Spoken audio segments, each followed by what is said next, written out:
Commerce सिर्फ Amazon का नाम है कि इसमें और भी बहुत सारी चीज़ें शामिल हैं? अमेज़न का नाम इसलिए आता है कि सबसे ज़्यादा मार्केट का कैप्चर उसने किया हुआ है। इसमें बेतहाशा सेलिंग चैनल्स हैं, 60 प्लस सेलिंग चैनल्स को तो इमार्स 60 को प्लस सर्विसेज दे रही है। तो ये शॉपिफाई भी कोई अमेज़न की तरह का प्लेटफॉर्म है या? शॉपिफाई बेसिकली आपका अपना प्लेटफॉर्म है जो कि आप अपनी मर्जी से डिज़ाइन करते हैं। हम ये सुनते हैं कि अमेज़न मैंने शुरू किया, पैसा डूब गया और इतने लाखों रुपए डूब गए। ये पैसे डूबते किस तरह हैं? देखिए, इसमें स्कैमर्स तो मैं नहीं कहूँगा, लेकिन एक अच्छी टीम का होना बहुत ज़रूरी है। मुझे लगता है ये लोग शायद अनवर से काफ़ी मुतासिर हैं और जिस तरीके से वो बताता है गरीबों को अमीर बनने का तरीका। अगर एक वर्चुअल असिस्टेंट या फ्रीलांसर 6 महीने एक चीज़ पे लगा देता है, उसको कुछ नहीं मिल रहा उसके अंदर, तो उसकी कॉस्ट कहाँ जाएगी? ऐसे हम ही। सिर्फ फाइनेंस को ही कॉस्ट कंसिडर करके कहते हैं ड्रॉपशिपिंग आपको कुछ जा नहीं रहा, आपकी एफर्ट्स जा रही हैं, आपका टाइम जा रहा है। Yeah.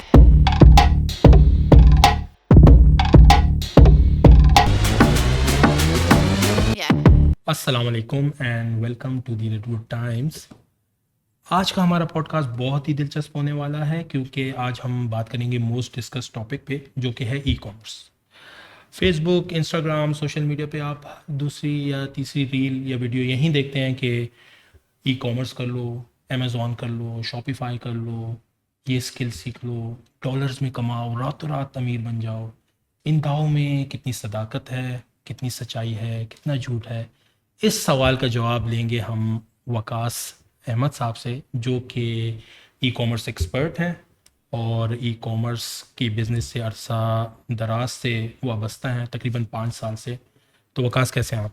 अल्हम्दुलिल्लाह ठीक ठाक। आपका वेलकम। क्या हाल है? खैरियत से? अल्हम्दुलिल्लाह और welcome to the Redwood Times. Thanks so बहुत much. शुक्रिया आपके आने का। my बताइए honor. अपनी जर्नी के बारे में, कब आपने ई कॉमर्स की शुरू किया और कब से रिलेटेड हैं इस फील्ड से? जी बिल्कुल, एंटरप्रेन्योरशिप मैंने स्टार्ट कर दी थी बैक इन 2011। डिफरेंट स्टार्टअप्स किए, बिजनेस वेंचर्स किए, ऑनलाइन बिजनेसेस करने के बाद 2019 में मौका मिला कि ई कॉमर्स की सर्विसेज के ऊपर जंपिंग करें और एक इस पोर्टफोलियो को भी टच किया जाए। तो कोलैबोरेशन की मैंने एक सब्जेक्ट मैटर एक्सपर्ट के साथ मिलके और हमने एक कंपनी का स्टार्ट किया and that was the time जो कि कोविड से तकरीबन 3 महीने पहले का टाइम था। हमने अपनी टीम बिल्डिंग की, काम शुरू किया और उसके बाद कोविड ने हिट किया और मामला ऐसे हुआ कि सारी दुनिया को पता है कि सारे होम स्टक होके रह गए और सारी ज़िंदगी के काम जो है रुक गए और फिर आपका मोबाइल, आपका इंटरनेट, वही आपके लिए सब कुछ था। बाकी सोशल लाइफ जो है सारी कॉम्प्रोमाइज़ हो गई थी। उस वक़्त ई कॉमर्स की एक वाहिद फील्ड थी जो कि मार्केट में डिमांड में आई और उसने जो फ्लरिश किया, जो कि शायद अगले 10 सालों में भी इस लेवल पे फ्लरिश ना कर पाती, लेकिन कोविड के टाइम में ई कॉमर्स ने ड्रामेटिकली फ्लरिश किया। तो दैट वाज लगता है द टाइम कि कोविड आपके लिए एक बरकत ब्लेसिंग साबित बन हुई। गई। एग्जैक्टली, बिल्कुल। सही। तो उस टाइम में हम लोगों ने कोविड से काफ़ी रिस्पांस मार्केट से मिला, लोगों को सर्विसेज देना शुरू की और अल्हम्दुलिल्लाह क्वालिटी ऑफ सर्विस डिलीवर की। तो वही क्लाइंट हमारे साथ आज भी काम कर रहे हैं, फिर वाह। साथ वही क्लाइंट्स हमें रेफ़र भी कर रहे हैं। तो अब इट्स बिन 5 इयर्स हम लोगों ने अपने सर्विस पोर्टफोलियो में अमेज़न से स्टार्ट करके हम लोग वॉलमार्ट, ईबे, फिर शॉपिफाई को ऐड ऑन किया और फिर 60 प्लस सेलिंग चैनल्स को across different global selling features जो कि अमेज़न पे अलाउ करते हैं, हमने उसको यूटिलाइज़ करते हुए अपने क्लाइंट्स को सर्विसेज देना शुरू की। बैक इन 2022 हमने फिर डिजिटल मार्केटिंग का पोर्टफोलियो अपने सर्विसेज में ऐड किया, जो कि हमारे क्लाइंट्स की डिमांड थी कि हम लोग गूगल पे, मेटा पे काम करके बिजनेस ऑन करना चाहते हैं और अपना बिजनेस का जो होराइजन है वो एक्सपैंड करना चाहते हैं।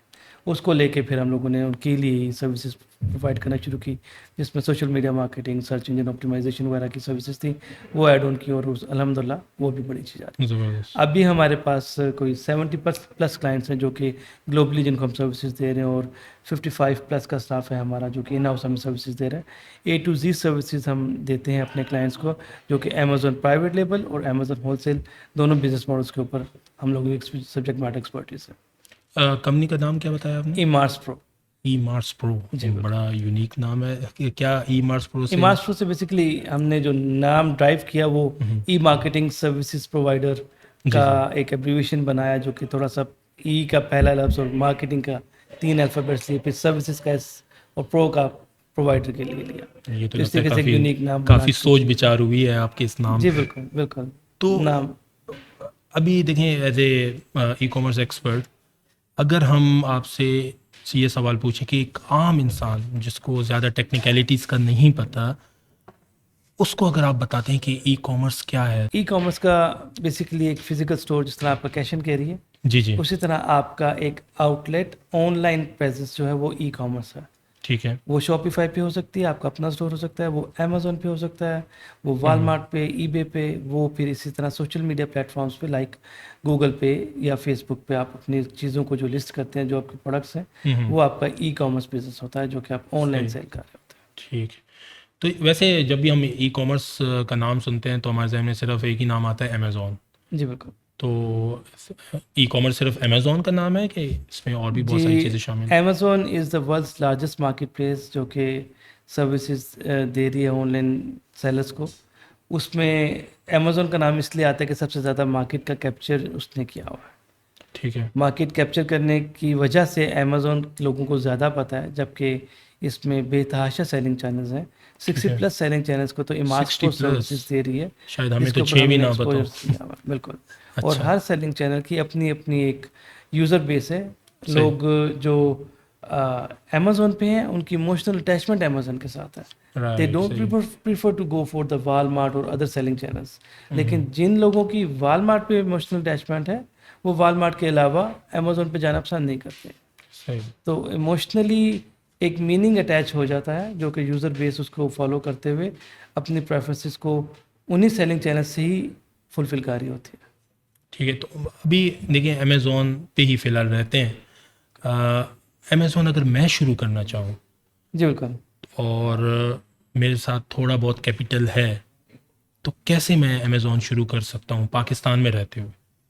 सबसे पहले आपके अमेज़न पे अकाउंट क्रिएट किया जाएगा। उसमें आपकी पाकिस्तान में रहते हुए पाकिस्तान की पाकिस्तानी डिटेल्स। कॉन्टैक्ट इन्फॉर्मेशन, आपकी एनआईसी, आपके पासपोर्ट की इन्फॉर्मेशन, आपकी ईमेल, फ़ोन नंबर, वही डिटेल्स आपकी दी जाएंगी अमेज़न के अकाउंट क्रिएशन के ऊपर।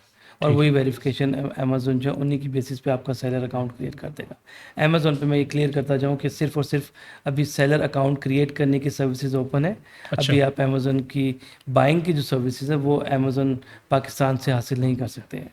राइट। तो आपने अकाउंट क्रिएट करने के बाद आप लोग जो है अपनी चीज़ें लिस्ट करते हैं और अमेज़न पे सेल करना शुरू कर देते हैं। अब जो आपका क्वेश्चन है कि आप कैसे शुरू कर सकते हैं एज अ न्यू भी, सबसे इम्पोर्टेंट चीज़ है कि आप अपने एक फील्ड में जिसमें भी इन्वेस्ट करना चाह रहे हैं या ग्रो करना चाह रहे हैं, उसके बारे में थोड़ा सा नॉलेज गेन करें। राइट। और आपको बेसिक अंडरस्टैंडिंग हो कि अमेज़न के मॉडल्स कौन कौन से हैं, कौन कौन से लिजिट हैं, कौन से अलाउड हैं, कौन से नॉट अलाउड है। वो इम्पोर्टेंट चीज़ इसलिए है कि आपको जब एक चीज़ का ड्रॉप शिपिंग की मैं एग्जांपल दूं, अगर वो अमेज़न पे अलाउ ही नहीं है और आपको लोग कहते हैं जी इसमें इन्वेस्टमेंट नहीं चाहिए आपको और आप अमेज़न पे ड्रॉप शिपिंग शुरू कर दें, तो वो आपका काम जो है वो नहीं चलेगा। और अगर चल भी शायद गया, ड्रॉप शिपिंग का मुझे पता ना हो, तो थोड़ा सा ड्रॉप शिपिंग का बता सकते हैं? ड्रॉप शिपिंग का मॉडल सिंपल है कि आप के पास एक चीज़ होती नहीं है, लेकिन आप किसी और की चीज़ की लिस्ट प्रोडक्ट उठाते हो इंटरनेट से और वो अपने स्टोर पे लिस्ट करने के बाद आप उसको रीसेल कर रहे होते हैं। तो ये एक ड्रॉप शिपिंग का सिंपल सी अंडरस्टैंडिंग है, जो कि अमेज़न की टर्म्स ऑफ सर्विसेज के अगेंस्ट है। अमेज़न इस मॉडल को अलाउ नहीं करता। अगर अलाउ नहीं करता तो ये आजकल हर दूसरी तीसरी वीडियो ड्रॉप शिपिंग के बारे में होती है कि ड्रॉप शिपिंग से आप इतना पैसा कमा सकते हैं। तो ये क्या मतलब है कि हमें एक इलीगल तरीका बताया जा रहा है या? जी, अमेज़न के प्लेटफॉर्म पे ये अलाउ नहीं है, लेकिन अच्छा। आप यही सर्विसेज अगर अपने शॉपिफाई स्टोर से शुरू करते हैं तो आप कर सकते हैं। अच्छा वो जी। अब उसकी सही। स्ट्रैटेजी, उसकी प्लानिंग ज़रा डिफरेंट होती है। डिफरेंट होती और उस मॉडल में जो सक्सेस रेशियो की अगर मैं बात करूं, तो 90% plus Shopify drop shipping stores जो है वो फेल होते हैं।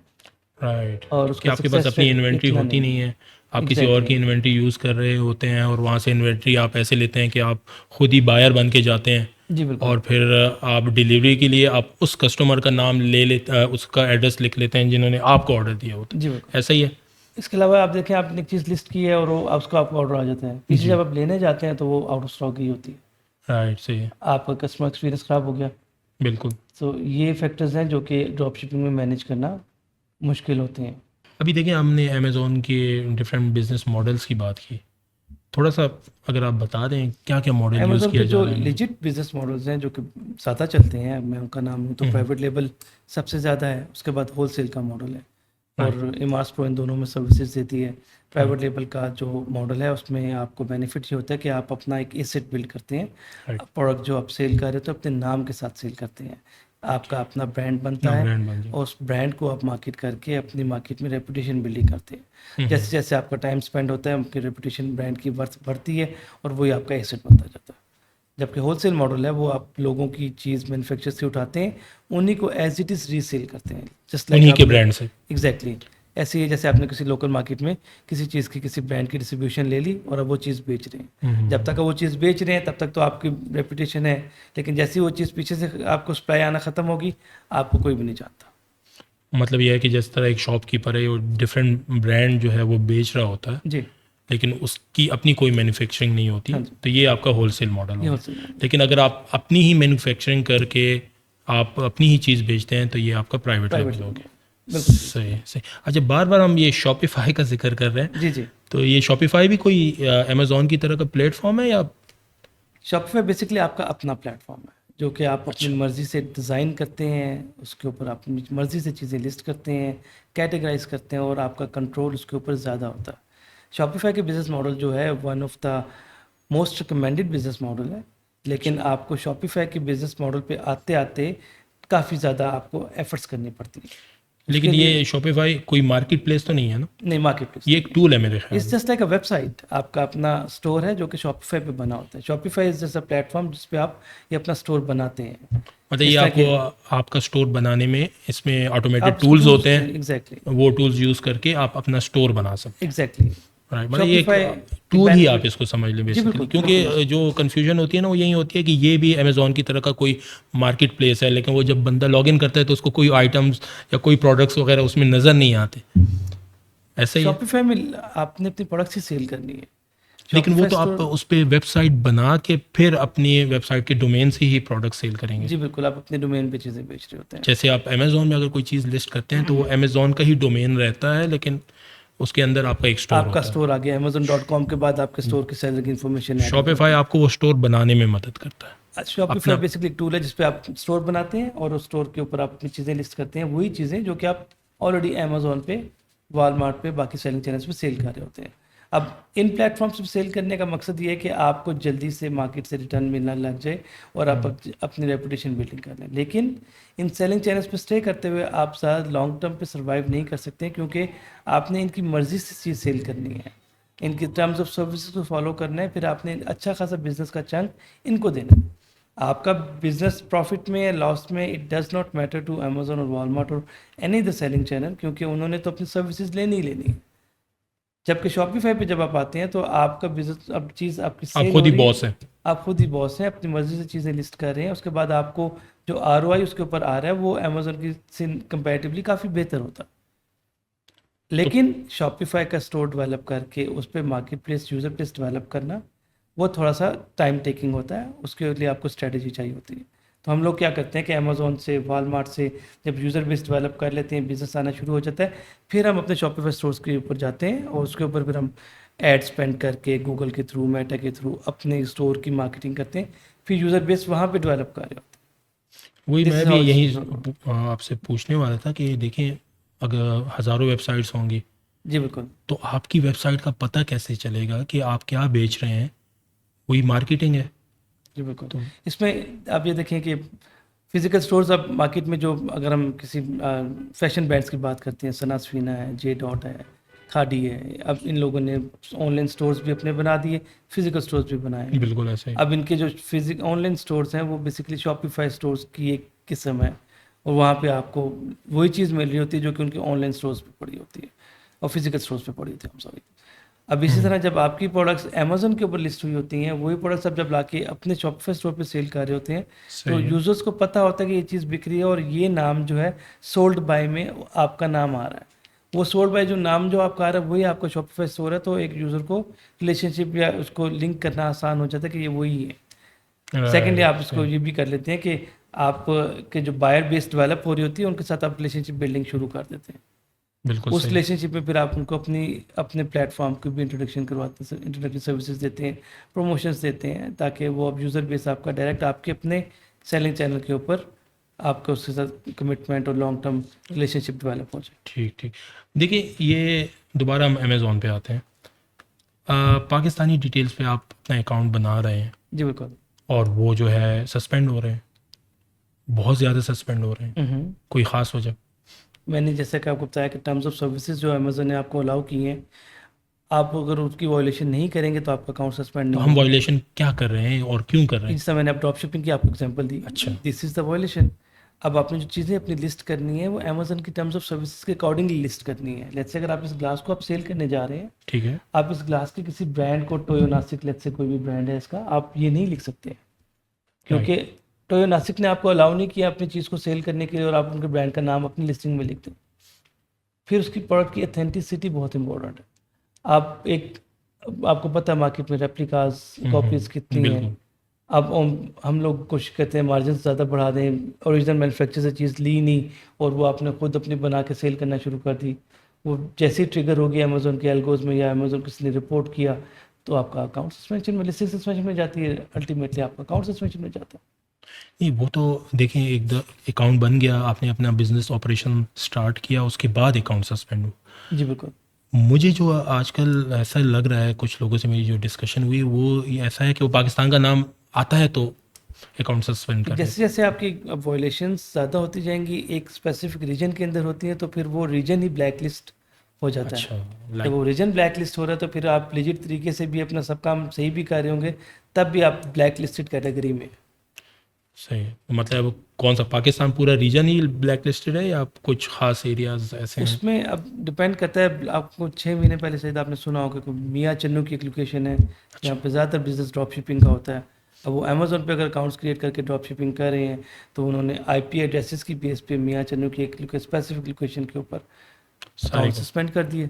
अच्छा, इनका सिस्टम मतलब है कि क्या एआई रिलेटेड है या एआई स्पॉन्सर्ड है या बहुत एडवांस्ड सिस्टम है इनके और एआई डेफिनेटली यूज़ कर रहे उस हैं यूज़ कर और रहे हैं? ऑटोमेटेड सिस्टम्स हैं, इन पे ये जो मैनुअल लॉगरिथम्स है वो मेरे ख्याल में बहुत बहुत एडवांस्ड ही है। जी एडवांस। बिल्कुल बिल्कुल। मतलब हम अपनी तरफ से कोई जुगाड़ लगाने की कोशिश करते हैं लेकिन ये पकड़ लेते जी बिल्कुल, अगर आपकी जुगाड़ चल भी जाती है, लेट्स से उनके एल्गोरिथम में फॉर द टाइम बिंग वो चीज़ अपडेट नहीं हुई, हैं। लेकिन जैसे ही वो चीज़ अपडेट होगी तो वो आप ट्रिगर हो जाएगी। मतलब हम जैसे जैसे जुगाड़ करते हैं वो साथ साथ अपने जो अ, एग्जैक्टली वो भी अपडेट गैप्स करते जहाँ रहते जहाँ हमको नज़र आ रहे होते हैं वहाँ हम अपने गैप्स को एड्रेस करते रहते हैं और with the passage of time उनका सिस्टम इतना सिक्योर हो चुका हुआ है कि अब जुगाड़ वाले काम जो है काफ़ी हद तक कम हैं। हो नहीं चुके हो रहे। हैं। अच्छा, देखिए इसमें हम ये सुनते हैं कि अमेज़ोन मैंने शुरू किया, पैसा डूब गया और इतने लाखों रुपए डूब गए। ये पैसे डूबते किस तरह हैं? स्कैमर्स इसमें आ गए हैं जो कि आपको लूटते हैं, और अगर वाकई ऐसा है तो इन स्कैमर से बचा कैसे जा सकता? देखिए इसमें स्कैमर्स तो मैं नहीं कहूँगा लेकिन एक अच्छी टीम का होना बहुत ज़रूरी है। राइट। अब आपके पास अगर अच्छी टीम है या आपके पास खुद इतनी सब्जेक्ट मैटर एक्सपर्टीज़ हैं कि आप काम शुरू करते हुए आपको पता हो कि आपने कौन सी प्रोडक्ट लॉन्च करनी है, तब जाके आपके बिज़नेस की जो सक्सेस है ना वो बेस करती है। आपकी जो प्रोडक्ट है वो आपके ऑनलाइन बिज़नेस की बैकबोन है। उसके अंदर अगर आपने टीम अच्छी प्रोडक्ट रिसर्च करके आपको वो प्रोडक्ट्स दे देती है जिसमें मार्केट में कंपटीशन कम है और डिमांड ज़्यादा है, तो आपको प्रोडक्ट सेल करने विनिंग में प्रोडक्ट। ज़्यादा प्रॉब्लम नहीं होता। राइट। अब एक विनिंग प्रोडक्ट नहीं है और आप उसको लॉन्च कर देते हैं तो वो सक्सेसफुल नहीं हो सकती। आप जितना मर्ज़ी पैसा लगा दें उसके ऊपर, जितनी मर्ज़ी एक्सपर्ट टीम लगा दें उसके ऊपर, after the launch of the product वो उसके ऊपर कोई ख़ास काम रिजल्ट जनरेट नहीं कर सकती। तो इसलिए आपको इनिशियली ही एक अच्छी टीम के साथ कोलैबोरेट करके आपको अपने इस बिज़नेस में जंप इन करना चाहिए ताकि आपको बिज़नेस में लॉसेस कम से कम हो। अच्छा, इंट्रोडक्शन में ही मैंने आपसे पूछ लिया था कि इस तरह के बहुत से दावे किए जा रहे हैं प्लीज़ और आगे बड़े होती हैं। मोटिवेशनल स्पीकर जो हैं इस तरह की बात करते हैं, तो जी इन बिल्कुल। दावों में कितनी सदाकत है? ये इसमें हकीकत कोई भी नहीं है अच्छा। और ये मैं आपको पूरे वसूख के साथ कह रहा हूँ राइट। कि मोटिवेशन स्पीकर्स या ट्रेनर्स जो आजकल आपको हर दूसरी तीसरी रील्स में नज़र आ रहे होते हैं, बेसिकली वो अपने कोर्स बेच रहे होते हैं। राइट, ये उन्होंने तो है। अपने कोर्सेज आप बेचने जब वीडियोस के साथ लिंक पे क्लिक करते हैं तो वहाँ पे कोई ना एग्जैक्टली कोई कोर्स जो है वो बिक रहा होता है या कोई आप फीस ली जा रही होती है। उसके बाद आपको वो एक समुंदर में ला के छोड़ देते हैं, फिर आप कहते हैं जी कि आपको हमने सिखा दिया, अब आप जाने, आपका काम जाने। आपको अगर कोई 2 सक्सेस स्टोरीज निकल आई हैं तो आपको वही बतानी है, लेकिन पीछे जो 98% फेलियर्स हैं वो आपको वो लोग अपने सोशल मीडिया प्लेटफॉर्म्स पे नहीं दिखाएंगे। और वो फिर आप यूजुअल अगर देखेंगे तो फिर आपको काफ़ी जगह पे सुनने का मिलेगा कि मैंने ये काम किया और ये रिजल्ट निकले और मेरा ये चला, इतना लॉस हो गया, इतना लॉस हो गया। इसकी रीज़न सिर्फ और सिर्फ यही है कि जब तक हम शॉर्टकट्स के ऊपर चलते रहेंगे, हम लोगों को मार पड़ती रहेगी। हर चीज़ की एक रिक्वायरमेंट है, ड्यू डिलीजेंस है, आप उसको फॉलो करें, उसको अडॉप्ट करके उसके अकॉर्डिंगली बिजनेस को प्लान करें, सक्सेस तभी मिलेगी आपको। मुझे लगता है ये लोग शायद अनवर से काफ़ी मुतासिर हैं, और जिस तरीके से वो बताता है गरीबों को अमीर बनने का तरीका, तो शायद वो चीज़, वो ख्वाब जो है उनको बहुत ही इस तरह के स्कैम्स में या इस तरह की चीज़ों में धकेल देते हैं। और बहुत सारे लोग उसको पॉजिटिव लेते हैं कि वो बता रहा है कि जी आप अभी तक गरीब हो तो इसमें आप ही कसूरवार हो, उठो, ये करो, ई कॉमर्स कर लो, अमेज़ॉन कर लो। लेकिन बात वहीं पे आ जाती है कि आप जब देखते हैं वो जो तरीके बता रहा होता है कि बिल्कुल बग़ैर किसी इन्वेस्टमेंट के आप ड्रॉप शिपिंग कर लो या इस तरह का कुछ और कर लो, कोर्सेज़ कर लो और जी रातों रात अमीर बन जाओ, तो मुझे हर लगता है चीज़ कि का एक टाइम होता है, वो टाइम जब गुजर जाए तो फिर आप उस चीज़ में दोबारा घुस जाएंगे तो आपको उसमें रिटर्न नहीं मिलेगा। ड्रॉप शिपिंग का टाइम था, लोगों ने उसमें पैसा कमाया, जो चल रहा है ये आपको कोई भी नहीं बताएगा कि आपके 100 अगर ड्रॉप शिपिंग स्टोर्स खुलते हैं तो 90 जो है ना वो 100% कन्फर्म फेल होते हैं। अब रिमेनिंग 10% की सक्सेस रेशियो क्या है, वो भी आपको किसी ने स्टैट्स नहीं देने हैं। उसमें से हो सकता है कि कोई ब्रेक इवन पे भी नहीं आ रहा, किसी ने कॉस्ट ज़्यादा कर दी है या वो अपने इवन कॉस्ट नहीं भी है तो उसकी एफर्ट्स टाइम की भी एक कॉस्ट है। अगर एक वर्चुअल असिस्टेंट या फ्रीलांसर 6 महीने एक चीज़ पे लगा देता है, उसको कुछ नहीं मिल रहा उसके अंदर, तो उसकी कॉस्ट कहाँ जाएगी? हम ऐसे सिर्फ फाइनेंस को ही कॉस्ट कंसिडर करके कहते हैं ड्रॉप शिपिंग आपका कुछ जा नहीं रहा, आपकी एफर्ट्स जा रही हैं, आपका टाइम जा रहा है, स्किल सेट आप किसी अच्छी जगह यूटिलाइज कर लें तो वो आपको ज़्यादा पे ऑफ कर देता है। एक टर्म यूज़ की आपने वर्चुअल असिस्टेंट की, थोड़ा बताइए इसके बारे में। जी, बेसिकली वर्चुअल असिस्टेंट बड़ी ब्रॉड टर्म है। हम लोगों के ज़हन में अमेज़न का नाम लेके वीए, जो वो वीए जो अमेज़न की सर्विसेज दे रहा है over the remote location internet पे बैठ के, वो वर्चुअल असिस्टेंट है। लेकिन अगर कोई असिस्टेंट बैठ के कोई बुक कीपिंग का काम कर रहा है तो वो बुक कीपिंग की सर्विसेज के लिए वर्चुअल असिस्टेंट है। कि राइट। अकाउंटेंट है, कोई टैक्स की सर्विसेज हैं, इस तरह ही आपकी कॉल सेंटर सर्विसेज हैं, आप सॉफ्टवेयर डेवलपमेंट कर रहे हैं ओवर द इंटरनेट, तो वो भी वर्चुअल असिस्टेंट आपका सॉफ्टवेयर डेवलपमेंट अगर कर रहा है तो वो भी यही कहलाएगा। वर्चुअल असिस्टेंट बनने के लिए क्या करना पड़ता है? सबसे पहले तो आपने चूज़ करना है कि आपने फील्ड फॉर कौन एग्जांपल सी चूज़ करनी अमेज़ॉन में मैं चाहता हूँ कि मैं किसी फॉरेन कंपनी को अपनी सर्विसेज प्रोवाइड करूँ, यानी उनकी जो बिज़नेस ऑपरेशन है उनको मैं संभालूँ, है। जी बिल्कुल। तो क्या करना पड़ेगा मुझे? उसके अभी लिए सबसे मेरे ख्याल में पहले ये मॉडल जो है ये स्टूडेंट्स के लिए ज़्यादा सूट करता है, क्योंकि सारी बातें उनके पास इन्वेस्टमेंट अगर नहीं होती तो इस तरह का कोई कोर्स करना पड़ता है उनको।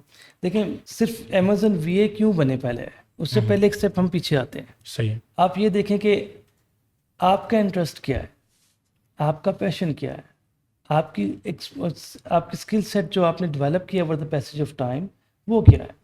आप क्या अमेज़न वीए सिर्फ इसलिए बनने जा रहे हैं कि बाकी में 50 लोग और बनने जा रहे हैं, या जी, सोशल मीडिया पे इतना सही इन्फ्लुएंस हो चुका हुआ है कि आप लोग समझते हैं कि जी कि हम भी वीए बनेंगे तो कमा लेंगे। सही। रूट कॉज क्या है आपके अमेज़न वीए बनने की? अगर तो आप समझते हैं कि वाकई आपका ये पैशन है या आप इसको टाइम देंगे और इसी के अंदर टाइम स्पेंड करके किसी जगह पे स्किल डेवलप करेंगे आप, फिर तो आप कुछ ना कुछ बन ही जाएंगे। राइट। लेकिन जब आप इसको एक एज एन ऑप्शन लेके चलेंगे तो वो ज़्यादा देर नहीं चलेगी चीज़। आप फिर उसको 6 महीने बाद कहेंगे यार this is not something what I am looking for, आप किसी और फील्ड में स्विच कर देंगे। तो व्हाई नॉट आप अपने पहले स्वॉट एनालिसिस कर लें। स्वॉट ठीक है। एनालिसिस क्या है जी, आपकी स्ट्रेंथ्स क्या हैं, आपकी वीकनेसेस क्या हैं, आपकी अपॉर्चुनिटीज़ क्या हैं, आपके पास थ्रेट्स क्या हैं। यूट्यूब पे जाके स्वॉट एनालिसिस के ऊपर आप सर्च करें, देखें कि आपकी कैपेबिलिटीज़ क्या हैं, सही है। किन अपॉर्चुनिटीज़ में जाके आपको ज़्यादा बेनिफिट होगा और राइट। कौन सी वीकनेसेस हैं जो कि आपको over the passage of time अपनी स्ट्रेंथ्स में कन्वर्ट करना है आपने उसको। ठीक है। मैन पावर अपनी स्किल्स को अंडरस्टैंड करते हुए अपनी पोजीशन को डिटरमिन कर लेता है, तो फिर जिस फील्ड में वो परस्यू करता है वो फील्ड उसके लिए होती है। ठीक है। आपने अपने पैशंस को आइडेंटिफाई करना है। पैशंस को आइडेंटिफाई करने के बाद आप लोग उसी पैशन को जब अपने प्रोफेशन में कन्वर्ट करते हैं, तब जाके एक आप सक्सेसफुल बिजनेसमैन बनते हैं या सक्सेसफुल एंटरप्रेन्योर बन जाते हैं। आप स्टीव जॉब्स की एग्जांपल ले लें, बिल गेट्स की एग्जांपल ले लें, they were passionate about what they were doing, ऐसा ही है, बिल्कुल सही कह रहे हैं। तभी जाके उन्होंने एक एम्पायर्स क्रिएट कर ली। मतलब मेरा स्वॉट एनालिसिस कह रहा है कि आप वीए बन ही जाएं। अब मुझे करना क्या पड़ेगा वीए बनने के? जब आपका स्वॉट कोर्सेज एनालिसिस करने। आपको वर्चुअल असिस्टेंट या आपको इस तरह की सर्विसेज पे आपको बता रहा है कि आप बन सकते हैं, तो फिर डेफिनेटली आपको उसके ऊपर होमवर्क क्रिएट अपना करना है, आपको लर्न करना है कि क्या क्या ऑप्शन मॉडल्स हैं, किन मॉडल्स में क्या डिफरेंसेस हैं, क्या टेक्निक्स हैं, पीपीसी क्या चीज़ है, एडमिन वर्क क्या चीज़ है, और उसके बाद अमेजन से जब आपने डील करना है, निगोशिएट करना है, या कोई भी आपके अकाउंट हेल्थ के इश्यूज आते हैं वो आपने कैसे डील करना है, तो वो अमेजन ने खुद ही एक अमेजन सेलर यूनिवर्सिटी का एक आपके सेलर सेंटर में ऑप्शन दिया होता है, आप फ्री उसके ऑफ ऊपर फ्री ऑफ जाके, cost. Which is free of cost. अच्छा, छोटी अमेजोन छोटी का अपना। वीडियोज़ हैं, अमेजोन का अपना है, राइट। छोटी छोटी वीडियोज़ हैं, 3-3 मिनट्स की, 1-1 मिनट्स की वीडियो बनाई हुई है, हर टॉपिक के ऊपर बनाई हुई है, और इतनी एक्सटेंसिव है कि वो आपको गाइड कर देते हैं कि क्या चीज़ कैसे करनी, कैसे लेके चलनी। तो ऑथेंटिक रिसोर्सेज को यूज़ करते हुए आप उनके ऊपर काम करें ताकि आपको रिस्पॉन्स भी सही मिले। आप किसी एक इन्फ्लुएंसर या ट्रेनर को आप फॉलो कर रहे हैं, आपको नहीं पता कि वो 2 साल पहले की वीडियो है, आज अमेजन के जो यूज़र इंटरफेस है उसमें चेंजेस आ गई हैं, या उनकी ऐसे ही सही उनके है। प्रोटोकॉल्स चेंज हो गए, तो आप वो फॉलो करने की कोशिश करेंगे, आपको वो फीचर्स ही नहीं मिलेंगी। बिल्कुल वाई सही नॉट है। आप अमेजन सेलर यूनिवर्सिटी पे जाके वहाँ से लर्न करें ताकि आपको most up to date features मिले और वहाँ से आप अपने टेक स्टैक को डेवलप कर लें। मतलब कि जो अमेजोन खुद ही आपको एक फ्री कोर्सेज Exactly. दे रहा है, तो आपको इधर बिल्कुल। उधर किसी और के पेड कोर्सेज लेने की ज़रूरत नहीं है, Exactly. या कहीं पे टाइम ज़ाया करने की ज़रूरत नहीं है। आप डायरेक्ट अमेजोन की ही आप जो कोर्सेज हैं उन्हीं से आप इस्तेफादा थ्योरी हासिल कर सकते तो हैं। कर लेंगे, लेकिन जब जी। तक आप प्रैक्टिकल नहीं करेंगे तो थ्योरी आपकी कभी भी हेल्प नहीं अच्छा करेगी। वकास, मुझे ये बताएं, अभी मैंने कोर्सेज कर लिए, अब मतलब है मुझे अपना बिजनेस कौन हवाले करेगा? इसका क्या तरीकाकार है कि मैं वीए अगर बन गया हूँ, मैं समझता हूँ कि मैं बन गया हूँ, तो अब मुझे प्रोजेक्ट्स मिलना शुरू हो जाएं, जी, तो किस तरह मिलेंगे और कौन मुझ पे ट्रस्ट करेगा, क्यों करेगा कि एक बिल्कुल नया बंदा है जिसका कोई प्रायर एक्सपीरियंस नहीं है उसके हवाले में अपना बिजनेस कर दूं? देखो उसमें आपने अपने लिए फ्रीलांसिंग के प्लेटफॉर्म्स हैं जिसमें अपवर्क, फाइवर, पेपर आवर, उस तरह के काफ़ी प्लेटफॉर्म्स हैं जहाँ अच्छा, पे आप अपनी प्रोफाइल्स क्रिएट करते हैं। ठीक है। अपने प्रोफाइल्स में आप अपना एक्चुअल जो आप जिस स्टेज पे हैं, जो नॉलेज गेन बेस आपने गेन किया होता है वो आप लिस्ट करते हैं, और उसकी बेसिस पे आप प्रोजेक्ट्स पे बिडिंग शुरू करते हैं। अब हर क्लाइंट को एक्सपर्ट वीए अमेजोन का नहीं चाहिए होता है। अच्छा, लेट्स से अगर वो उसको सिर्फ लिस्टिंग की सर्विसेज चाहिए, तो लिस्टिंग का आपने अगर पढ़ा हुआ है और आपको कॉन्सेप्ट क्लियर है तो आप सिर्फ लिस्टिंग का काम कर सकते हैं। ठीक वहाँ है। से आपको प्रैक्टिकल नॉलेज और एक्सपीरियंस मिलने लग जाएगा। आपको डेफिनेटली अपने रेट्स मार्केट से थोड़े नीचे रखने पड़ेंगे, being a beginner new competition के लिए। फ्रीलांसिंग प्लेटफॉर्म्स पे, ताकि आपको प्रोजेक्ट्स मिल जाएं। तो उस बेसिस पे आपका काम जो है ना वहाँ से इनिशिएट हो जाता है। लिंक्डइन की प्रोफाइल बनाएंगे आप अपनी, बहुत इंपॉर्टेंट है। एक अच्छी प्रोफेशनल लिंक्डइन की प्रोफाइल, आपकी अपवर्क की प्रोफेशनल लिंक्डइन की प्रोफाइल अपडेट हो, ताकि आपको कोई भी आपकी प्रोफाइल पे आए तो उसको पता हो कि this is the guy I am looking for, he knows what the stuff I want to deliver him. सही है। तो ये ख़वातीन मुझे कट लगता कर है कि देते वीए बनकर काफ़ी पैसा कमा रही हैं, ऐसा ही है? आपका आप खवातीन। इसमें यह है कि जो भी अगर इस चीज़ को पैशनेट होके करेगा वो अपनी जगह बनाएगा और पैसा कमा लेगा। खवातीन का एक प्लस पॉइंट ये होता है कि they can sit on the laptops, computers in their homes and can spend hours and hours.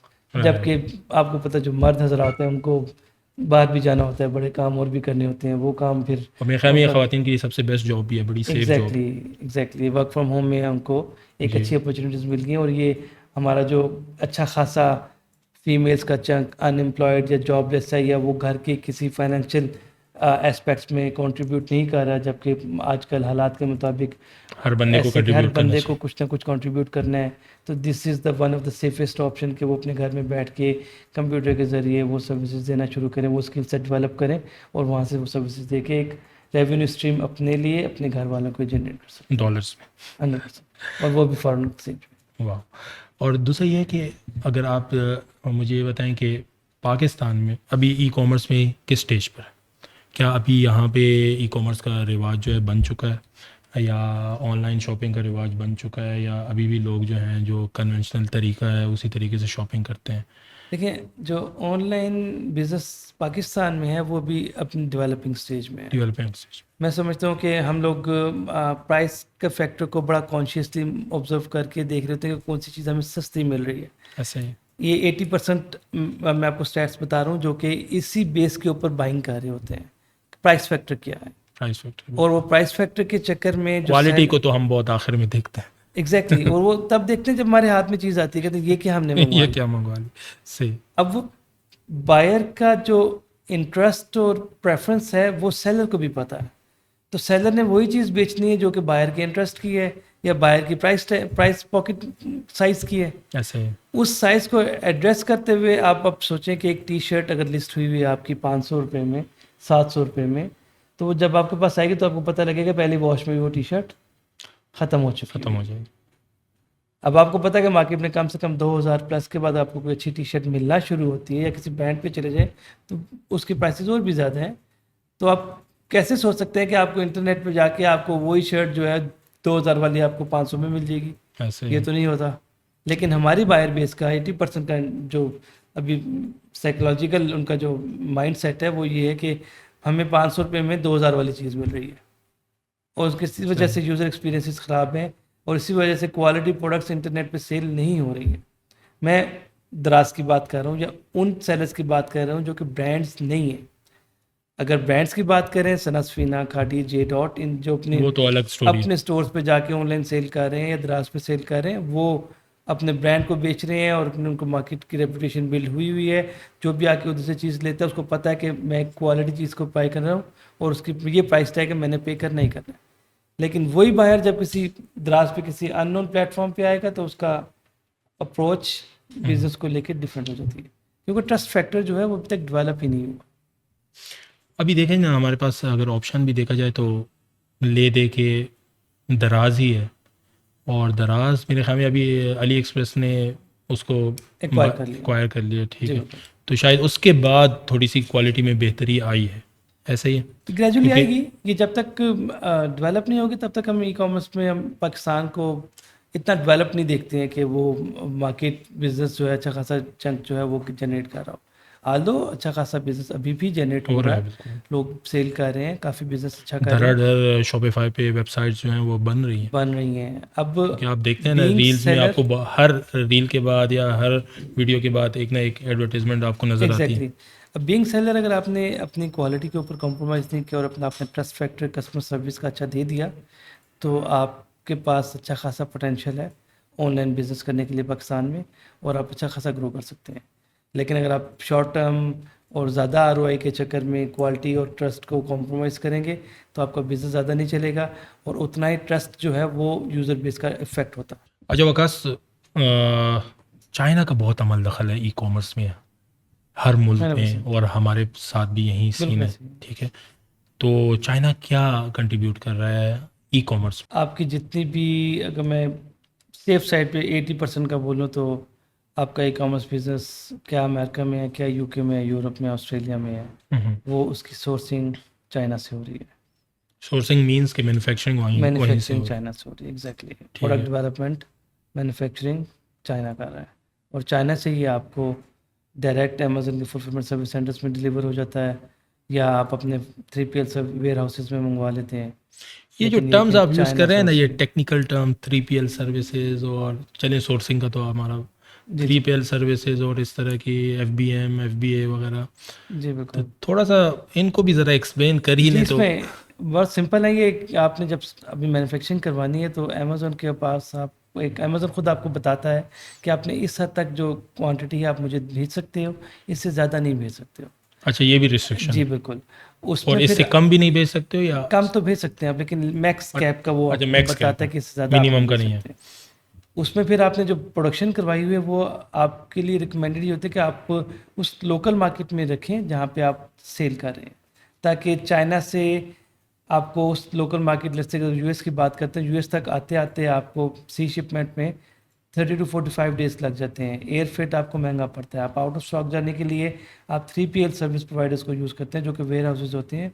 आपके ठीक है। प्रोडक्ट्स के ऊपर आपकी टैगिंग करने के बाद वो डायरेक्ट जो है अमेजन के फुलफिलमेंट सेंटर्स पे आपको सप्लाई कर रहे होते हैं चीज़ें। सही है, सही है। तो these are the 3PL service provider जो कि आपके शिपमेंट्स को मैनेज करते हैं और उसको फिर ट्रांसफ़र करते हैं अमेजन के फुलफिलमेंट सेंटर्स। मतलब जितनी भी मैन्युफैक्चरिंग है, आप बोल रहे हैं कि चाइना की तरफ से ही होती है। अभी अब मुझे कोई भी प्रोडक्ट बनानी है जी तो मैं चाइना से कैसे वो प्रोडक्ट बनवाऊंगा? मतलब अलीबाबा, अलीबाबा पे, ठीक है, एग्जैक्टली। अलीबाबा एक बहुत बड़ा प्लेटफॉर्म है। यही एक प्लेटफॉर्म ही यूज़ होता है, एक नहीं है, काफ़ी हैं। लेकिन लेकिन यही मतलब है कि अब मशहूर है। अमेजोन रिटेल बिजनेसेस के लिए अपनी मार्केट रेपुटेशन इस हद तक बना चुका है कि हर किसी को पता है कि अमेज़न क्या है। उनको भी पता है कि जिनके कंट्रीज़ में अमेज़न का कुछ लेना देना ही नहीं है।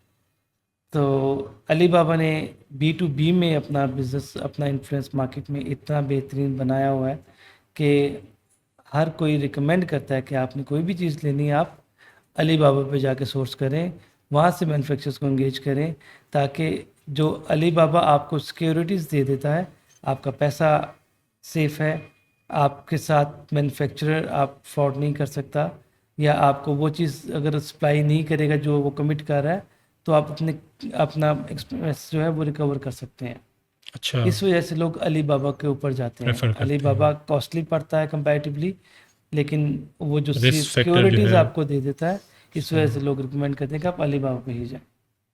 अच्छा, में जब चाइना का हम नाम सुनते हैं ना, तो पाकिस्तान में तो एक तासुर है कि चाइना की चीज़ है तो क्वालिटी के लिहाज से बहुत ही ख़राब होगी। जी लेकिन जो आप बता रहे हैं, ज़ाहिर बात है कि आप ख़राब क्वालिटी की चीज़ मैन्युफैक्चर भी नहीं करा सकते। तो फिर चाइना क्या आपको क्वालिटी वाइज भी सेग्रीगेट करता रहता है? जी बिल्कुल, चाइना के पास प्रोडक्शन लाइन में इतनी वैरायटी है कि वो आपके बजट के लिहाज से आपकी चीज़ को प्रोड्यूस करके देता है। और हर चीज़ प्रोड्यूस कर हर सकता चीज़ है। मैन्युफैक्चर आप करके जो भी देता चीज़ उनको बताएंगे वो। है। एग्जैक्टली अब आपका आईफोन भी चाइना में ही मैन्युफैक्चर हो रहा है। राइट। अब उसकी मैन्युफैक्चरिंग की जो स्टैंडर्ड्स हैं, क्वालिटीज़ हैं, वो बायर बेस वेरी करती हैं या जियोग्राफिक लोकेशन बेस वेरी करती हैं। जब उनको पता है कि पाकिस्तान की टारगेट मार्केट जो है वो उसमें बाइंग उनकी कैपेसिटी इतनी है, तो उन्होंने प्रोडक्शन उसी रेंज के अंदर देनी है ताकि उनकी प्रोडक्ट्स सेल हो जाएं। अगर वो यूएस मार्केट की क्वालिटी की प्रोडक्शन पाकिस्तान में डिलीवर करेंगे तो वो उनकी चीज़ इतनी सेल नहीं होगी। देखिए वकास, अगर हम चाइना से ही मंगवा रहे हैं तो फिर पाकिस्तान की जो लोकल प्रोडक्ट्स हैं, तो मतलब हम पाकिस्तानी इकोनॉमी को क्या फ़ायदा दे रहे हैं?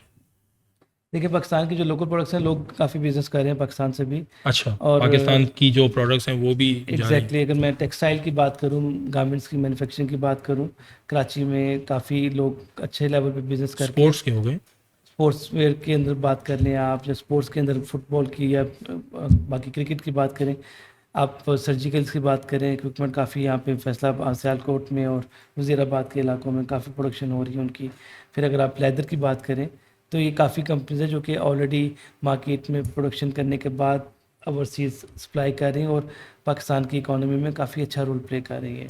इसके लिए इम्पोर्टेंट चीज़ ये है कि पाकिस्तान की गवर्नमेंट उन सेलर्स के लिए वो फैसिलिटीज़ दे, वो इन्वायरमेंट दे, या वो टैक्स स्लैब्स दे जिसमें उनको रिटर्न ज़्यादा अच्छा मिले और उनको एक रिलायबल सर्विसेज मिल जाए। अब हमारे पास लोड शेडिंग का ही प्रॉब्लम एड्रेस नहीं होता। आप ये देखें, जिस मैन्युफैक्चरर ने एक ऑर्डर ले लिया है और उसने डिलीवर करना है 2 महीने के बाद, अब लाइट नहीं आएगी, वो उसको पावर बैकअप लेना है, पावर बैकअप लेगा, उसकी कॉस्ट ऊपर चली जाएगी, उसका प्रॉफिट स्क्वीज हो जाएगा। अब बांग्लादेश से ज़्यादा ऑर्डर्स प्रोडक्शन हो रही है और ज़्यादा मार्केट कैप्चर हो रही है, क्यों?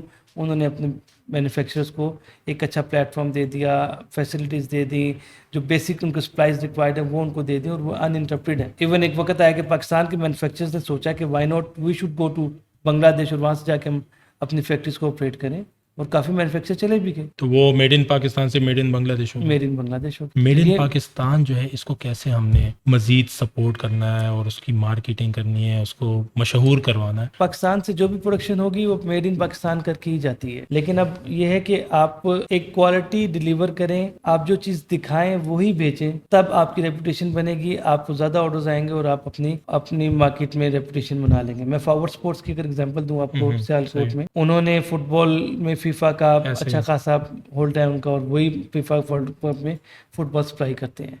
ठीक। लास्ट ईयर क्या हुआ कि चाइना की कंपनी ने फुटबॉल दिखाया और फुटबॉल का ऑर्डर उनको मिल गया, फॉरवर्ड स्पोर्ट्स को वो ऑर्डर नहीं मिला उस साल।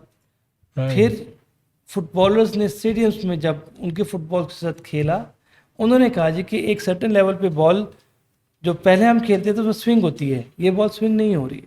राइट। उसकी रीज़न क्या है कि यहाँ पे बैठ के जो सियालकोट में मैन्युफैक्चरर है वो एक एक फुटबॉल हाथ से बना रहे हैं, और उसके अंदर जो ह्यूमन टच और उसका जो एक्सपीरियंस है, यूज़र एक्सपीरियंस है, वो नेक्स्ट लेवल का। राइट। अब जिन्होंने अपनी क्वालिटी डिलीवर की, ट्रस्ट फैक्टर डेवलप किया और ऑन गोइंग बेसिस पे वही चीज़ डिलीवर की जो वो बना रहे हैं, जो कमिट कर रहे हैं, तो आपकी रेपुटेशन ऐसे बनती है कि अब चाइना को नेक्स्ट टाइम वो ऑर्डर भी कैंसिल होता है, बल्कि फॉरवर्ड स्पोर्ट्स को ऑन गोइंग बेसिस पे कॉन्टैक्ट मिल जाता है जी, now you are the permanent FIFA football manufacturer. वाह। पाकिस्तान के ही मेन मेन चीज़ यही है कि उन्होंने अपनी Exactly. क्वालिटी मेंटेन रखी। बिल्कुल अगर आपकी quality best of the best है तो फिर जाहिर बात है कोई आपसे compete ही नहीं कर सकता। बिल्कुल ऐसे अगर compete नहीं कर सकता तो आपके ऑर्डर्स भी आपसे और आपकी मार्केट भी आपसे छीन नहीं सकता। बिल्कुल ऐसे मेड इन पाकिस्तान की और कौन सी ऐसी मसनूआत हैं जिनकी बहुत ज़्यादा डिमांड है? जी। जैसे मैंने आपको बताया सर्जिकल में पाकिस्तान से काफ़ी एक्सपोर्ट्स हो रही हैं। आपकी स्पोर्ट्स कैटेगरी में लेदर में आपका भी ये हिमालय सॉल्ट जो कि इंडिया हिमालय सॉल्ट करके बेच रहा है, हालांकि तो पाकिस्तान पाकिस्तान ऑनलाइन बेच रहे हैं? पाकिस्तान से भी काफ़ी मैन्युफैक्चर जो हैं वो सॉल्ट की सप्लाईज कर रहे हैं। अब बेसिकली आपको अंडरस्टैंड करना है कि ऑनलाइन सेल करने के लिए क्या प्री रेक्विजिट्स हैं। वो आप अगर फुलफिल कर रहे हैं और क्वालिटी डिलीवर कर रहे हैं, अच्छे कंपेटिटिव रेट्स में डिलीवर कर रहे हैं, आपको भी बिजनेस मिलता है। Packaging is one of the most important thing जिसमें हम लोग अक्सर लैग कर देते हैं कि चीज़ की पैकिंग उस लेवल की नहीं करते जो कि हमारे कंपेटिटर्स कर रहे होते हैं। हमारे प्रोडक्ट्स में जान भी होती है लेकिन वो मार्केट में जगह नहीं बना रही होती क्योंकि वो यूज़र एक्सपीरियंस को भी अंडरस्टैंड नहीं कर पा रहे कि पैकेजिंग भी is one of the most important thing जो कि रिक्वायर्ड हो। ऐसे ही आप आज़ाद चाय वाला बड़ा ज़बरदस्त काम कर रहे हैं, लोगों को गाइड कर रहे हैं। जब वो रिव्यूज़ दे रहे होते हैं आपने देखा होगा उनको, वो फीडबैक देते हैं जी कि पैकेजिंग कैसी है, अच्छी है नहीं है, या अगर पैकेजिंग के ऊपर वो असल में पैकेजिंग प्रीमियम आपका टच पहला तारुफ होता है ना Exactly. किसी भी प्रोडक्ट से। वो प्रीमियम लुक अगर नहीं आ रही है आपकी पैकेजिंग में जी। तो वो रिकमेंड कहते हैं इसको इम्प्रूव करें। ऐसा ही है, पैकेजिंग बेसिकली एक मार्केटिंग का Exactly. तरीका है। अच्छा, जो हमारे लोकल दस्तकार वगैरह हैं जी, जो मतलब जूता बनाते हैं, जो डिफरेंट चीज़ें बनाते हैं, गांव में ऐसी बहुत सारी औरतें होती हैं जो मतलब है कि इस तरह के काम करती है। मट्टी से हम बहुत अच्छा मतलब है कि चीज़ें बनाते रहते हैं। इनकी क्या मार्केट है और अमेज़ॉन पे जाती हैं ये चीज़ें? जो लोकल प्रोडक्शन है, जी। लोकल कल्चर से जिनका ताल्लुक ज़्यादा है, वो आपने देखना होता है कि जैसे आप सिंधी चादर हो गई, जी चित्राली टोपी हो गई, एग्जैक्टली या जो कप्तान चप्पल हो गई फॉर एग्जांपल। जी बिल्कुल। इसमें लोकल जो चीज़ों की डिमांड ज़्यादा होती है, आप सबसे पहले किसी भी प्रोडक्ट को लॉन्च करने से पहले इंश्योर करते हैं कि उसकी over that respective selling channel market में डिमांड कितनी है। आपको डिमांड के एनालिसिस के बाद पता लगता है कि rather is it worth to launch that product और नॉट। राइट। आपको वहीं पे डिसीजन मिल जाता है कि आपने इस प्रोडक्ट में जाना है कि नहीं जाना। वो लोकल बेशक बहुत ज़्यादा बिक रही है लेकिन अगर इंटरनेशनल मार्केट में नहीं बिक रही, यूएस मार्केट में नहीं बिक रही, तो आप उसको लॉन्च नहीं करेंगे। मेरा जो मेन क्वेश्चन था वो ये था कि जो जितनी भी दस्तकारी जिनको बोलते हैं, जी जो जी, हाथ से लोकल बनाई इंडस्ट्री जो है, हाँ जी, जी ये मेरे ख्याल में एट से एक प्लेटफॉर्म है जिस पे ज़्यादा यूज़ हुआ मतलब ज़्यादा यूज़ किया जाता है इन ई कॉमर्स के हवाले से, जो दस्तकारी की चीज़ें हैं। ऐसा ही है या अमेज़ॉन पे भी है इनकी मार्केट? से जो प्लेटफॉर्म है वो is known for the handmade products. Handmade product जी। आपने हाथ से बना के कोई भी चीज़ अगर आप बेचना चाहते हैं और वो आपकी अपनी एक वो प्रोडक्शन है, आप वो सेल करते हैं। वो एक बड़ा नीश स्पेसिफिक और कैटेगरी स्पेसिफिक है कि आपने हाथ से बनाई हुई चीज़ों को सेल करना है और वो मार्केट से ऑनलाइन अगर सेलिंग चैनल्स को देखें तो उसमें कंपैरेटिवली ज़्यादा कॉस्ट पे वो बिक्री होती है, प्राइसेस पे बिक्री होती है। तो वो ये अच्छी जो इसलिए है। जितने भी हमारे जो कारीगर कह लें, लोकल कारीगर हो गए, इनको एडसे से मुतारिफ कौन कराएगा? मतलब क्या आपके जहन में ऐसी क्या कोई स्ट्रेटजी है, या आप समझते हैं कि गवर्नमेंट को कोई ऐसा इनिशिएटिव लेना चाहिए कि ये लोग जो हैं इंटरनेशनली अपनी जो प्रोडक्ट्स हैं उनको मुतारिफ कर सकें इंटरनेशनल लेकिन इसमें मार्केट जो में? जो ट्रेडर्स होते हैं वो लोग बहुत इंपॉर्टेंट रोल प्ले कर रहे होते हैं। उनको पता होता है इंटरनेशनल मार्केट में कैसे किस चीज़ को सेल करना है। जो लोकल मैन्युफैक्चरर है उसको इतना एक्सपोजर नहीं होता कि दुनिया में उसकी चीज़ की वर्थ कितनी है और वो कहाँ पे कैसे जाके बेच सकता है। लेकिन वकास साहब ये देखें ना, लोग जो कारीगर है उसको मिसाल के तौर पे 50 रुपए दिए जाते हैं तो वो चीज़ बिक रही होती है 5,000 में, जी बिल्कुल। तो कारीगर को तो कोई फ़ायदा नहीं हो रहा। वही मैं बता रहा हूँ आपको, जो ट्रेडर्स हैं वो बेसिकली इस चीज़ को Exploit मैक्सिमाइज करते कर हैं। लेते हैं, एक्सप्लॉइट कर लेते हैं, ज़्यादा बेनिफिट ले लेते हैं। लेकिन वो ट्रेडर्स अपना रोल प्ले ना करें तो आप ये देखें कि वो कारीगर जो आप जिसका जिक्र कर रहे हैं 50 रुपये की प्रोडक्ट है वो उसके लोकल में भी इतनी सेल ना हो, उसी एक ट्रेडर की वजह से वो 500 ऑर्डर 1000 ऑर्डर जो कि डेली बेसिस पे प्रोड्यूस करके दे रहा है, उस ट्रेडर की ही वजह से दे रहा है। लेकिन एजुकेशन ना होना या बिल्कुल। लिटरेसी रेट लो होना, इंग्लिश में कम्युनिकेशन ना करना, ये भी या ये भी इंटरनेशनल फैक्टर मार्केट स्टैंडर्ड्स के ऊपर बात वो आके उनके लेवल पे डील ना कर पाना, है। बिल्कुल। ये वो हिंड्रेंसेस हैं जो कि हमारे लोकल मैन्युफैक्चरर को फेस करनी पड़ती हैं, जिसकी वजह से वो उसी में कंफर्टेबल रहता है कि मुझे 10-40 रुपये की चीज़ मेरी 50 रुपये में बिक रही है, जाने दो, बिक तो रही है। बिक तो रही है, वो उसी में राजी है। ऐसा ही अब है। वो 50 रुपए की चीज़ लेके जिसको पता है कि इसकी वर्थ मार्केट में 500 रुपए की है, वो उसको फिर 500 रुपए की बेचता है जाके। अच्छा देखिए, ये बहुत सारे ऐसे एक्सपोज भी लगते हैं, आप देखें दुबई वगैरह में भी, अगर जी आप बिल्कुल। ग्लोबल विलेज में भी जाते हैं तो पाकिस्तान का अपना एक प्रॉपर पूरा वहाँ पे प्लेटफॉर्म होता है जहाँ पे जितने भी ये लोकल हमारे कारीगर हैं इनकी चीज़ें वहाँ पे डिस्प्ले होती है, और बहुत रश लगा होता है, बहुत सारे जो फॉरेनर्स होते हैं जी वो बिल्कुल। लेते हैं। लेकिन ई कॉमर्स में अगर हम देखें तो शायद वो हलचल नहीं होती पाकिस्तानी प्रोडक्ट्स में, या मैं गलत कह रहा हूँ? एक्सपोज में जाके आप अपनी, अगर तो आपकी वो प्रोफाइल है और आप मैनेज कर सकते हैं, तो सियालकोट में जितना भी मैन्युफैक्चर बैठा है वो अपने बच्चों को क्या कर रहा है, वो उनको बच्चों को कहता है वो एक्सपो हो रही है, ये प्रोडक्ट उठाओ और ले जाओ, जाके सेल राइट। करो। ठीक। उनकी अपब्रिंगिंग स्टाइल में ये होती है कि उनको पता होता है एक्सपोज में जाके हमने क्या करना है, फैमिली में ट्रेनिंग इतनी मिल जाती है, या फैमिली में साथ कुछ सीनियर जाते हैं और वो उनको बता देते हैं कि ये काम ऐसे करना है। तो आने वाले वक्तों में वही बच्चे जो अपनी अपनी फैक्ट्रियाँ बना के काम कर रहे होते हैं, अब वो उनको जब अंडरस्टैंडिंग डेवलप हो जाती है कि किस तरह क्लाइंट को सर्विस देनी है, क्लाइंट को ग्रैब करना है, कॉम्पीट करना है मार्केट में, वो इन चीज़ों को लर्न करने के बाद अपनी जगह मार्केट में बना के पाकिस्तान से भी अच्छा खासा बिजनेस जनरेट कर रहे होते हैं। अब हम लोगों को, अब बात ये है कि वो जितना पाकिस्तानी जाएगा तो पाकिस्तान में कंपटीशन बढ़ जाएगा। ये जो बात मैंने आज की कि सियालकोट के मैन्युफैक्चर, कराची के बड़े मैन्युफैक्चर, उनको पता है जी एक्सपोज में जाना है, लेकिन ऐसे ये बात आपको पब्लिकली कोई इतना ज़्यादा बंदे नहीं बताएंगे जी कि एक्सपो में जाके आप अपने बिजनेस को एक किस तरह ग्रो कर नई सकते डायरेक्शन में लेके जाके अच्छा खासा ग्रो कर सकते हैं। कि वो बच्चे जो जिनको इतना एक्सपोजर भी नहीं होता वो अपनी फैक्ट्रियाँ खड़ी कर लेते हैं, तो why not anyone can sell through those expos. हैं ऐसे ही। अच्छा मुझे एक बात बताएं, दोबारा हम अपनी बेसिक पे ही आते हैं। अगर फॉर एग्जांपल आप क्या रिकमेंड करते हैं कि अगर कोई अमेज़ोन में स्टोर ओपन करना चाहते हैं है तो उसके लिए ये रिकमेंडेड है कि डायरेक्ट अमेज़ोन में आए, या पहले वो लोकल मार्केट को थोड़ा एक्सप्लोर करे, जो लोकल चैनल्स हैं उन पे थोड़ा एक्सपीरियंस हासिल करे, उसके बाद वो अमेज़ोन पे आए, या बाकी जो मार्केट्स हैं वॉलमार्ट वगैरह इस तरह? इसमें सब्जेक्ट मैटर एक्सपर्टीज़ बहुत इंपॉर्टेंट है, क्योंकि आपकी इन्वेस्टमेंट भी इन्वॉल्व है, आपका टाइम भी इन्वॉल्व है, और आपका एक फोकस जो चीज़ पे लग रहा है। अगर तो आप अपनी एक्सपर्टीज़ इतनी डेवलप कर लेते हैं कि आप अमेज़ोन पे सेल कर सकते हैं, तो आपको अमेज़ोन पे ही जाना चाहिए। और अगर आपको डाउट है कि आप इतने एक्सपर्ट नहीं है कि आपकी इन्वेस्टमेंट आपने 10, 15, 20 मिलियन रुपीज़ की, पाकिस्तानी रुपीज़ की इन्वेस्टमेंट करनी है, और आपको भी इतना पता नहीं है कि वो क्या रिजल्ट प्रोड्यूस करेगी, तो आपको बेहतर है या तो अच्छी टीम से कोलैबोरेट कर लें जिनको पता होगा कैसे करके देना है, उनका पोर्टफोलियो देखें, और उनके पोर्टफोलियो देखने के बाद आप इंश्योर करें कि they know how to get the work done, आप उनके साथ कोलैबोरेट करके काम कर लें। इनिशियली आपके प्रॉफिट्स हो सकते हैं कम हो जाए, लेकिन ऐसा वो नहीं, आपको राइट डायरेक्शन में ले मैं जाएंगे। आपकी बात कतई कलामी के लिए माफ़ी चाहता हूँ। अमेज़ोन पे बार बार जब हम बिज़नेस की बात करते हैं अमेज़ोन का, मुझे ऐसा लगता है, ऐसा एक इमेज बन गया है जैसे कोई बहुत ही जाबिर किस्म का थानेदार है जो छोटी छोटी बात पे बहुत बड़ी बड़ी सजाएं देता है। जी जी। वो इसलिए कि बहुत सारे जो डिस्कशंस हुई हैं उसमें यही होता है कि एक छोटी सी गलती से आपका अकाउंट जो है वो सस्पेंड हो जाता है, बल्कि जो बाकी प्लेटफॉर्म है वो आपको काफ़ी लेवरेज देते हैं। तो मेरे ख्याल में अमेज़ोन भी एक बहुत ही बेहतरीन प्लेटफॉर्म है, लेकिन जो बाकी प्लेटफॉर्म है उनको भी हमें थोड़ा सा एक्सप्लोर करना चाहिए। डेफिनेटली, मैंने जैसा पहले एक अभी बाद में बताया कि इमोशनल अटैचमेंट हो जाती है, ख़ास तौर पे डेवलप्ड मार्केट्स के अंदर। बिल्कुल। जो यूज़र वालमार्ट के थ्रू बाइंग करना पसंद करता है वो अमेज़ोन पे बाइंग नहीं करता। राइट। जो एक ट्रस्ट अमेज़ोन पे डेवलप हो बाइंग जाता करना पसंद करता है वो वालमार्ट पे बाइंग नहीं करता। है। ऐसा ही है। अब अगर आपने अपने प्रोडक्ट को अमेज़ोन पे लिस्ट कर दिया, वालमार्ट पे लिस्ट नहीं किया, तो आपका वालमार्ट का जो यूज़र बेस है वो तो आपने स्किप कर दिया।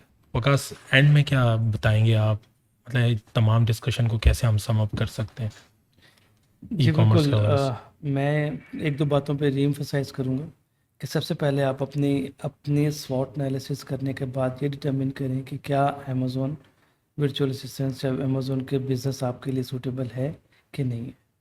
और अच्छा होमवर्क करने के बाद जब आप डिसाइड कर लें कि आपने ये काम करना है, तो फिर आपने यही काम करना है, कुछ और काम नहीं करना।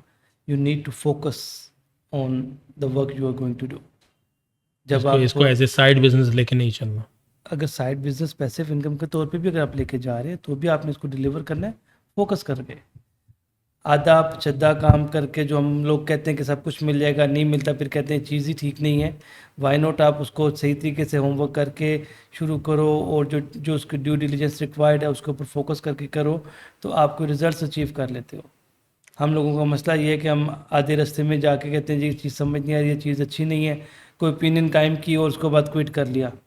टाइम अपना भी वेस्ट ना करें, दूसरों का भी वेस्ट ना करें, और एक अच्छे लेवल पे आके काम को करें और कमिटमेंट के साथ करें। और प्रॉपर इन्वेस्टमेंट के साथ एग्जैक्टली, इन्वेस्टमेंट भी साथ ही उतनी इंपॉर्टेंट है। ये ये अगर आपको कुछ लोग कहते हैं $2000 में, $4000 में आप कामयाब हो जाएंगे, सक्सेसफुल बिजनेसमैन बन जाएंगे, तो ये मामला इतने आसान नहीं है। बल्कि आपकी जो थोड़ी बहुत सेविंग्स जो $2-4 हज़ार में आपने रखी होती है वो भी ख़त्म हो जाती है। मतलब वो कहने को तो 2-4 हज़ार डॉलर हैं, लेकिन पाकिस्तानी रुपए में 11-12 लाख रुपए बनते हैं, एग्जैक्टली तो और बहुत इतनी बड़ी बड़ी मार्केट अमाउंट। प्लेस में जाके इतनी थोड़ी इन्वेस्टमेंट के साथ आपको इतना आसानी से रिटर्न नहीं मिलता, और अक्सर आपका ये इन्वेस्टमेंट भी जो है वो कॉम्प्रोमाइज़ हो जाती है। तो बहुत इंपॉर्टेंट है कि अच्छी इन्वेस्टमेंट, और इन्वेस्टमेंट के साथ उतना ही बैकअप भी तो आपके पास हो, ताकि रिस्क फैक्टर को भी आप ओवरकम कर सकें।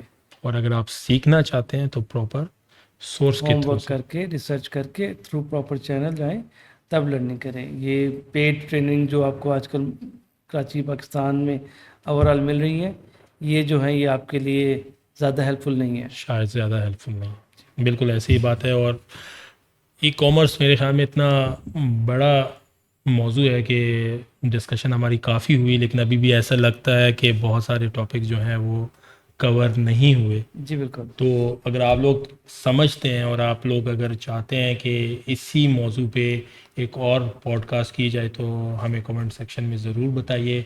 वकास, आपका बहुत शुक्रिया कि आप आए और इतनी फ्रूटफुल डिस्कशन हुई हमारी, और उम्मीद है कि शायद हमें दोबारा भी आपको मदऊ करना पड़े। बहुत सारे ऐसे टॉपिक्स हैं जो कि अभी भी हमने कवर करने हैं। इसके साथ ही इजाज़त चाहते हैं, अपनी दुआओं में याद रखिएगा। पाकिस्तान जिंदाबाद।